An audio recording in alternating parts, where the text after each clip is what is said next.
All right, film geeks, it's the last day of Black History Month, and we're talking about Black film history. Let's talk about it.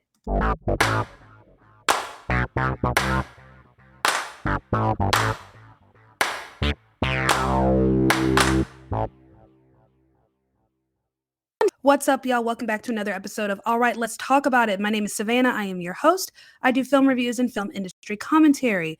And today, on this last day of Black History Month, we are going to do a mini deep dive, sort of, into early film history and the Black influence, so to speak. And it's honestly one of my favorite things to talk about. Honestly, when it comes to Black History Month, it's my only thing that I really like to talk about. Fun fact, so I actually hated History Month growing up. Shameful, I know.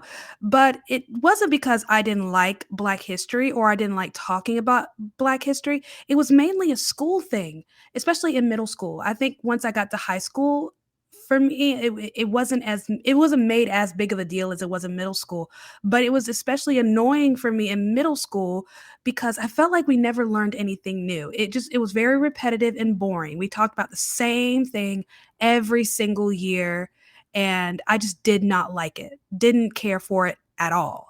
So that's just how I felt about it, and I've kind of had kind of an annoyance towards Black History Month ever since then. It left a little bit of a scar until I got to college, and I finally learned something new, and I want to share a little bit of what I learned with you guys. So, this past summer, Jordan Peele's latest film Nope came out, and I actually kind of gave uh, a review. It's on my TikTok somewhere on what I thought of the movie. I didn't care for it all that much. I thought it was very boring the first kind of three quarters, and then that last quarter is when it really got interesting. But that last quarter just wasn't enough to pull it all together for me. However, there was something that I did find good about the film. Well, let me be honest. I enjoyed this, and yet I was very irritated by it at the same time. So the movie starts off giving a little piece of, trying to prove a point that Black people have always been part of the film industry, which is true. This is a new information. Just trying to kind of prove a point about Black people in the film industry, and using this old story, which is a very true story, but it's one of those, like, it almost has kind of an urban legendy feel to it whenever you hear it, but it's very true. Kind of the genesis of the film industry were a couple of guys making a bet. When a horse runs, does it come all the way up off the ground, or does it always have 2 feet on the ground? The turn of the century, I guess there wasn't a whole lot to argue about. But, guys, we're really trying to figure out what happens. One guy's like, no, when a horse runs, it comes all the way up off the ground. And the guy there's like, no, they always have 2 feet on the ground. And they're like, well, let's prove it. So they go to a racetrack and they get a jockey to ride a horse, and they line up cameras, just, still photography cameras along the track. And they get the horse to run. And as the horse is running, they snap photos. Have you ever seen like a picture book and you flip the photos and you can see movement? That's what that was. And they were able to prove that when a horse runs, it does at some point come all the way up off the ground. And that is the birth of motion picture. Moving pictures is what they called it. Now, the point that Jordan Peele was trying to make was that the jockey, whom we never talk about, is Black. I don't know why we would ever talk about the jockey, because that's not really the point of why we tell the story in the first place. The point was the guys, that really weird sense of innovation of saying, what if, because that is the film industry in a nutshell, is the question, what if? What if we did this? What if we took some cameras, lined them up, and just snapped them one at a time? And, that way we could see what happens. That's the point of the story. If you ever learn this story in um school or whatever, that's the point. You may or may not learn the names of the guys who came up with it. You're never going to learn who the jockey is, the guy who was riding the actual horse, because that's not really the point. It's all about the technology, that sense of innovation that really birthed an industry, birthed an art form. That's why we learn it. But Jordan Peele's trying to make the point that the jockey is Black. The truth of the matter is we really don't know anything about the jockey, but I digress. This is where Jordan Peele starts his movie. However, he never continues with this theme. Oh, and it's so irritating. I mean, he kind of keeps in the spirit of, this is about black people and horses and whatnot, and horses and black people playing kind of a behind the scenes role in the film industry, but he really doesn't stretch it out. There was so much he could have used with this little piece of film history and this metaphor, and he never ties it home until the very end of the movie. The very end of the movie, where you finally get kind of a full circle moment. If you've ever seen Nope, I'm gonna kind of spoil it a little bit, but there's a point at the very end where Keke Palmer's character is trying to get proof of this thing that's kind of, messing with them. And so there's this old school camera at this little, amusement park, so to speak, this little attraction, and it works in the same way that you turn it and it snaps a photo. So that they kind of take this old method of lining up the photos and kind of use it at the beginning end of the movie. The thing is, if you're not that familiar with the story or the method, or if you don't it's not going to tie home for you. He didn't do a very good job of really kind of tying that knot. Either you get it or you don't. And I thought that was such a sucky thing. That sucked. I thought if he had just like really emphasized it a little bit more and kind of brought it home, it would have been that much more powerful. But it was a bit of a letdown. I got it. I recognized it. I think anyone that's heard this story or studied it would have recognized it. But if you haven't, I think it would just been like, oh, cool, man. Oh, that's so cool. She's using the thing to take pictures and show proof of the alien in the sky. It's like, no, this is supposed to allude to the beginnings of Black people in the industry. And uh it didn't kind of hit. Well, I did my TikTok review and I posted on Instagram, and I think it was a comment on Instagram because at some point I had mentioned, I don't remember how I got into it, that Black people have always been involved in the industry since pretty much the very beginning. The industry itself is only a little over 100 years old. We take some of the shorter and smaller films that were made and shown at different theater houses and whatnot, but the genesis of the film industry, the feature film that we know and love today, starts with Birth of a Nation in 1915. So that is kind of the beginning mark when we're talking about, we always talk about those early films. I've seen many of them in film classes, but the Birth of a Nation, that kind of is the line in the sand. That's the beginning of, it was revolutionary, as racist as it is. If you've never seen it, I don't know how to make it make sense to you because I don't think you're really going to hear anything I have to say. You're just like, this is a racist film. Yes, it is all of those things. I was 18 years old the first time I watched it. I watched it in class, a college class. We watched the entire thing. It's a 3-hour long silent film. And context-wise, it's awful. It is so ignorant. And just, it's laughable. I think, in 1915, this is something that might have resonated with audiences because many of them thought this way. But this was 2006 when I was like 18 and a half years old. And we're living in a time where most of us don't think that way. So it was just laughable. So yeah, it was absolutely racist, but we weren't bothered in the slightest. And I had a very, diverse class, as diverse as you can get in a predominantly white school, in a predominantly white major program, so to speak. I think we were probably one of the more diverse programs next to the business school, if I'm being honest with you. But we laughed.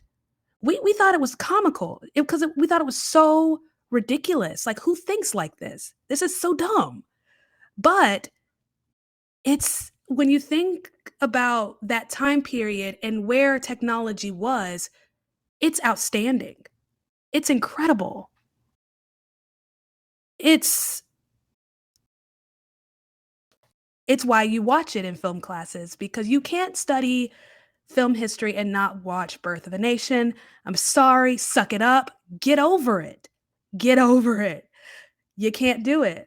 I don't know what to tell you, but it's not so much the context for which you watch the film, but it's the early use of film technology. The way it's done in that film is just out of this world. You have to kind of put yourself in that mindset of 1915. They've never seen anything like this before, and this is really the first big feature-length film in the States.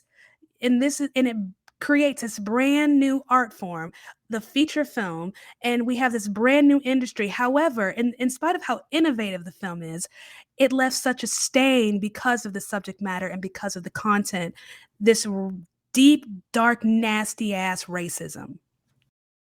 Just terrible, right? And that's kind of where we get to now. And not now, so to speak, but like there's this new emergence of film that starts to come out, not so much in response to the film itself, but more so a response to the portrayal of Black people in Birth of a Nation, where they're portrayed as animalistic, savages, rapists, just animals, basically. Um, Giving, validation to what so many people thought of Black people during that time. And you had a lot of different filmmakers, production companies, Black owned film production companies, Black directors, Black writers, Black filmmakers who are wanting to show Black people as they are. Representation. This is where representation for Black people in film started. It kind of started with Birth of a Nation, giving people this ignorant and incorrect impression of Black America. And you have Black filmmakers saying, no, let us tell you the truth. So let's talk a little bit about that.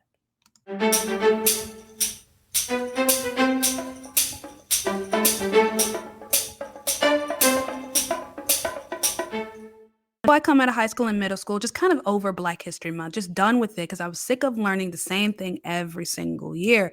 The usual players, Rosa Parks, Martin Luther King, Malcolm X, Frederick Douglass, Harriet Tubman, just the usual. Like, tell me something new, but no one would tell me anything new. So I was just kind of done with it. Like, can we just get through February in peace? I'm tired. So I graduate by the grace of God, go to college. I go to UNC Greensboro. Greensboro, North Carolina is famous for these sit-ins. If you live in a place where history of some kind, something significant has taken place, then you know that it just hits a little different when you live there. It's a little more personal. You can feel it differently in a way. It's a little more real. It's more than just a story. It's a part of your heritage in a way. And I got to get a little piece of that in college, which I thought was super cool. But one thing I did like about college was that although there were so many different things going on, I did not have to be part of it. I got to pick and choose where I wanted to be in terms of different events happening on campus. Whereas in high school, if there's an assembly, I have to go, even if I don't want to. But I could pick and choose. So I figured eventually, because while it is a predominantly white institution, um, it's Greensboro, North Carolina, which has, nice size Black population. And I felt like great UNCG did as well. I can't remember the exact numbers, but just from my visual memory, we were very much present. So I knew there would be things going on, and I knew there would be multiple things going on. So I would get the opportunity to kind of pick and choose what I wanted to see, what I wanted to be a part of. Well, I get through my first semester of college. It was great. Get into my second semester of college, and this is spring 2006. And I take my first real film class. Second week of class, we watch Birth of a Nation, D.W. Griffith's 1915 3-hour-long silent film. Like I said before, we were 18 years of age watching this, and we laughed through it. Like, no big deal.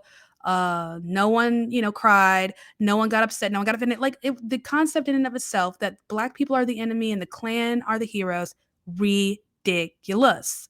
Ridiculous. So we laughed through it. The very next week, we watched a documentary that kind of touched on the aftermath of the Birth of a Nation.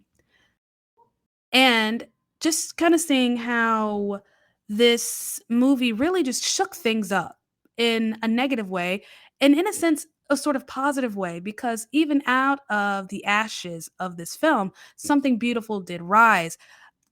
Now, we can't say for sure whether or not race films directly influenced were directly influenced by Birth of a Nation, but I think the portrayal of Black people in Birth of a Nation had a lot to do with the content that was created. So what are race films? Race film is a genre of films that was between 1915 and about 1952. It is a genre of film. These films were produced by Black people for Black audiences. So when I say they were produced by Black people, I mean Black writers, producers, directors, cinematographers, producers, like the whole nine yards. These were Black owned production companies, Black directors, Black writers producing content, movies, films, narratives, stories about Black life for Black audiences. Why? Because the representation that was presented in films like Birth of a Nation was just so negative that there was this yearning for something true, not just positive, but true. That's where representation started here. It wasn't just, putting as many black faces on the screen as possible, even when it doesn't make any sense, but making sure that when we're talking about black people in film, we're showing something accurate. And that's what a lot of race films were. So in the middle of learning about this emergence of black filmmakers, because we're talking 1915, right? So this is the birth of the film industry. So when I say black people have always been part of this, we've always been part of this. Again, the film industry itself is not that old. So, in the middle of this, you have this man named Oscar Micheaux. Oscar Micheaux is widely considered to be the godfather of Black cinema, one of the first major film directors. He produced over 40 films from about 1918 ish to about uh like the 40s roundabout. So yeah, from about 1919 to 1948. So, Oscar Micheaux, who is this dude? So when I learned about this dude, I became obsessed. He is my favorite person to talk about with respect to Black history. I think he's so cool. Why? Because what I was itching for from teachers was proof, confirmation that we did more than what they were talking about. We did more than, free slaves. We did more than give big speeches. We did more than say no to a white man because we didn't want to move to the back of the bus.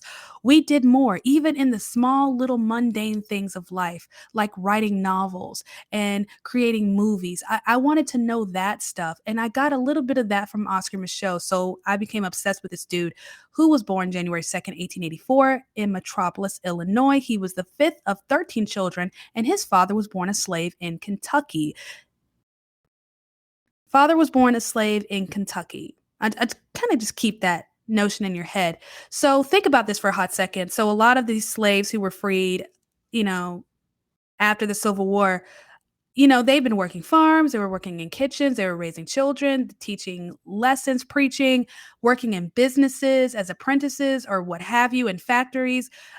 So a lot of work ethic, a lot of hard work, a lot of skill. And once they were freed from slavery, they were able to take these things and build their own lives and then pass this work ethic down to their own children.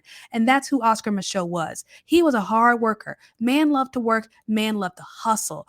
And once he was able, he was traveling all over the place. Chicago, St. Louis. He was a Pullman porter for a while, made his way to Iowa at some point, but really things started to shift for him when he made his way to Gregory County, South Dakota, where he became a homesteader. Homesteaders were people who basically bought up a lot of land. This was usually like public domain or government property, and they worked that land. They might have, farms, whatever, what have you. It was theirs to do whatever they wanted with it. And during his time on this, wide open space, he decided he wanted to write. He used his experiences as a homesteader in South Dakota as inspiration, and he wrote his first novel in 1913 called The Conquest: The Story of a Negro Pioneer. And basically, it's kind of autobiographical in a sense because it's about his life as a pioneer. The protagonist is actually named after him, Oscar Devereaux, Devereaux being his middle name. And this was the start of something brand new for him, being able to kind of share his story through print. He released this first book anonymously. In spite of his hard work, he was still a Black man living in a very, segregated, racially intensive time period. So the things you had to do to find success. Well, he ends up writing another novel in 1918 called The Homesteader, and this got the attention of a dude named George Johnson. George Johnson was a manager, or if not the manager, of a little production company called Lincoln Motion Picture Group. Lincoln Motion Picture Group was a Black production company that started at around 1916-ish is when they really started producing movies. And they produced a couple of films between 1916 and 1921, and these were race films that really focused on the Black middle class. And, George Johnson got wind of his book, The Homesteader, and wanted to adapt it for the screen. And Oscar Micheaux was kind of down with it, but he really wanted to be directly involved in it. He wanted to really have his foot in it, and Johnson wasn't really having that. And so Oscar Micheaux said, well, never mind. So he decided, well, I'm just going to create my own company. So he created the Michelle Film and Book Company out of Sioux City, Iowa. And the first film he created was The Homesteader. And this film, unfortunately, is lost. I don't think there's a way you can watch it, but he did that. He did it. And this film came out in about 1919.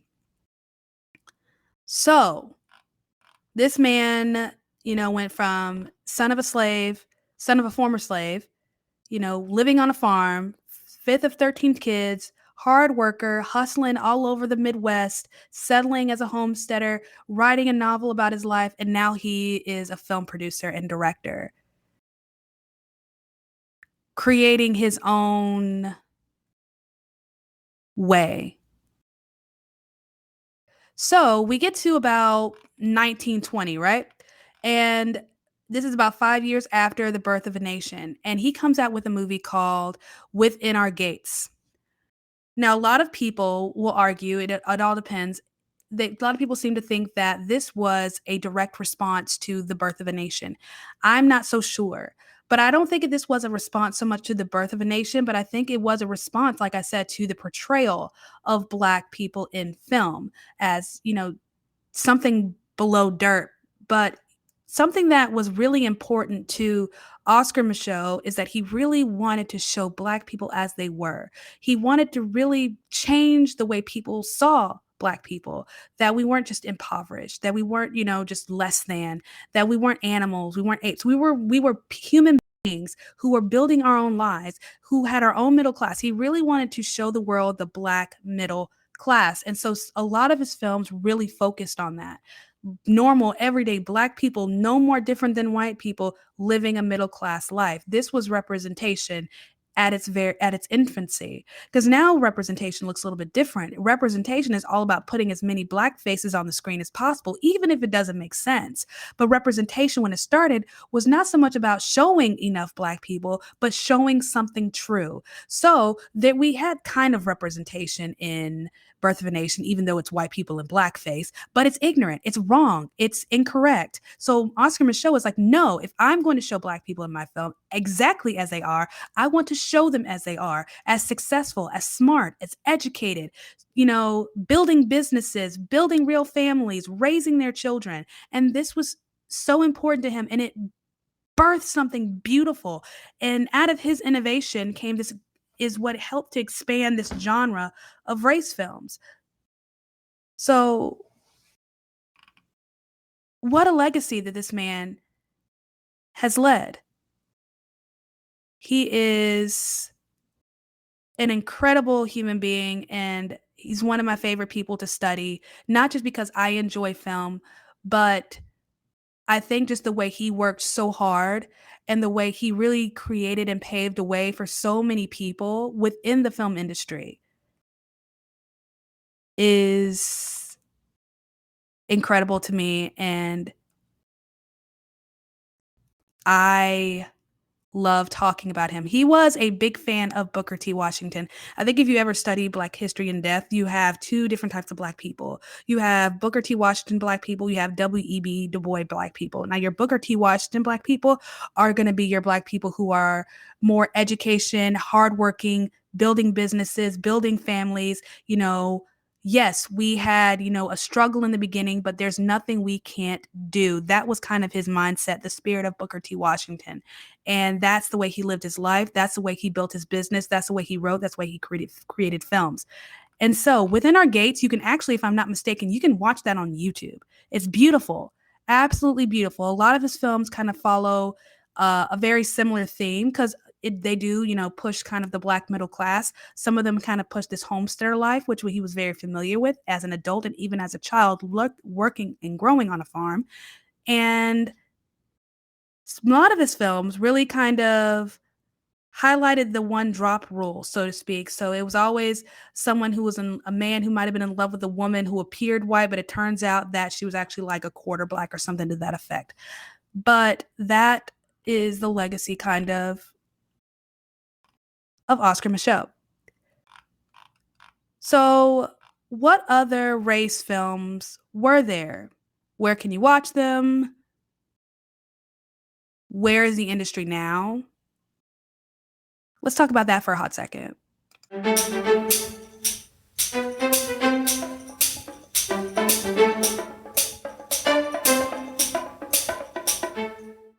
So, what is my point in all of this? What is the overall point here? Why do I want to tell you all of this? I could have talked about anything. I could have taken a movie and reviewed it, but no, I want you to understand we've always been here. So if you're black and you're listening to this and you've been told that, our presence in the industry is minuscule, no, no, no, home slice. We have been here since the beginning. Again, the film industry forever has been a DIY industry. Do it yourself. If you can get the money for it, you can make it happen. And black people have been doing this since the jump. And they weren't doing it trying to get into Hollywood. They decided, well, we can't get into Hollywood, so we'll just create our own. So they created their own genre of movies. They built their own production companies. You had pioneers like Zora Neale Hurston and Oscar Micheaux producing, directing, and writing their own movies for their own audiences, making sure that people could see them as they were, true representation. And then we get into talkies, and that just shifted and changed the industry in probably the best and worst way, because that meant that people who were making movies before, they had to adapt and learn. And if they couldn't adapt, death. It's adapt or die at this point, because before you could film up to 1,000 different pictures side by side on a lot. You can't do that anymore because sound is now in sync, which means everyone needs their own space. And that means coming up with new ways to make sure that the camera that's 1,000 degrees loud isn't being heard through that microphone. So everything shifts and everything changes, and people have to adapt or die. And so a lot of the pioneers that were making things happen during the silent era, they had to fall off a little bit. But you had some people who survived, and Oscar Micheaux was one of them. And then you have Gone with the Wind in the late 1930s, and Hattie McDaniel wins an Oscar. Now, the Oscars at this point were barely a decade old. That's beside the point. The fact is that in a segregated time, when there was still very much black people over here, white people over here, when Hattie McDaniel couldn't even walk through the main entrance to go into the award show, she was still recognized as by her peers, by her white peers, as the best from that year. She did that. She did that. And not even 20 years later, we get Sidney Poitier. About 30, no, not even about 20 years later, we get Blaxploitation. We get Shaft. We get Foxy Brown. And then the next decade, we get Steven Spielberg, who decides, I want to tell this story. It's beautiful, even though it was shut out. We're not going to talk about it. The Color Purple. And then you have Spike Lee with Do the Right Thing. And taking a almost comical and colorful spin on race from his Brooklyn perspective, because a lot of the race that we were seeing was from a very Southern perspective, but he's not from the South. He's from New York. So we get this kind of New York spin on race relations, where it's not just black versus white, but it's black versus white versus Hispanic versus Italian versus Irish, something new and extra, and it's a spin. And then the next decade, we get black films that kind of show a different black experience, because it's not about the black middle class anymore, but it's about the lower class. It's about black people in poverty. It's about black people struggling with gang activity, black people struggling with drugs. So you get that one movie that I can never remember the title of, New Jack City. Thank you. With Ice-T, Chris Rock. You get more Spike Lee joints. You get Friday, Bad Boys, Boys in the Hood. And then we come into the 2000s, and you have this man who's basically homeless, who starts writing plays, and then he takes his plays and he turns them into movies. And then from there, he creates his own production company, Tyler Perry, if you don't know who I'm talking about. And we've always been here. And that spirit of innovation and doing it yourself has always been there. I don't know why it was so important for me to hear this. I don't know why this specific point I needed to hear it. Maybe it's because I'm little old me and I'm not good at speeches, and I'm not good at, you know, freeing slaves, because no one's a slave anymore. So who am I going to free? I don't ride the city bus, so I'm not going to tell someone, no, I'm not going to move to the back. I'm not that person. I'm just little old me who likes to write and watch movies. who likes to be creative in that way. So hearing that Black people have been creative in this art form that I love since the very beginning shifted something in me. And I'm hoping, maybe, just maybe, that it shifted something for you.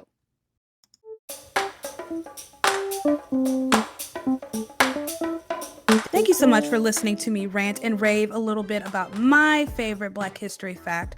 I would love to know in the comments section somewhere, what is your favorite Black history fact? Everybody has one.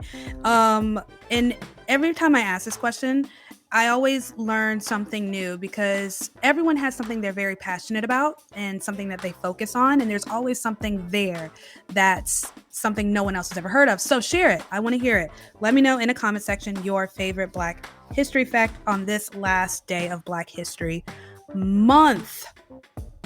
Has been very, very fun. So this is going to be a very busy week. Just kind of give you an idea of what's coming up. So there are going to be 2 reviews coming this week. It's a busy week. So by the time you hear this, you'll also notice there is an episode of the SAG Awards, kind of a mini recap. After that, you'll hear this one, and then definitely Friday, you're going to get a review for the movie Emily, which I saw this past Friday, and you're also going to get a review for the movie Creed 3, which I am seeing Thursday. This Saturday, I'm insane. I am going to see the new Children of the Corn remake. So this is a movie that was actually completed, I should say. Well, released, yeah, because it went to, I think, a little film festival in Sarasota, Florida in 2020. So it was pretty much shelved the entire pandemic, and it was just picked up for distribution. So it's going to have a small, 18-day theater run, and then it's going straight to Shudder. So lucky me, there are 2 showings that are not sold out that are going to be on Saturday. At least I think that's what my ticket said. I should probably check. I just know it's 7 something in the evening. So I will be going to that. And I'll let you know what I think. And then next week is Scream 6. I'm so excited. So if you want kind of a complete list of movies I'm either going to see or hoping to see in the month of March, reviews that you can expect or look out for, please go to my Instagram page. And a new post is just kind of a list of films and reviews to be on the lookout for this coming month. God, y'all, March is already here. This year is going by so fast. I just needed to slow down and so I can at least catch a breath. But I hope you have a lovely day. I hope you have a lovely week. I will see you guys on Friday.